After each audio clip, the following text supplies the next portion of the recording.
So today I'm uploading a job announcement form through Google Drive and then having put it in Google Draw.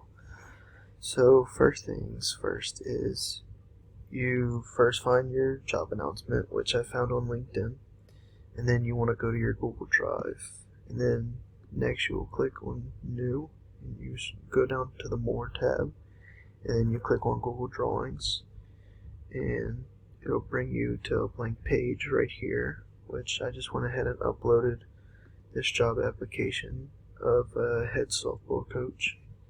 And from here it's like a normal Word where you can then share it with specific people, rename it if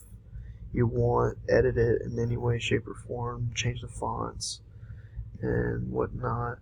the format, and that's pretty much it. It's pretty simple.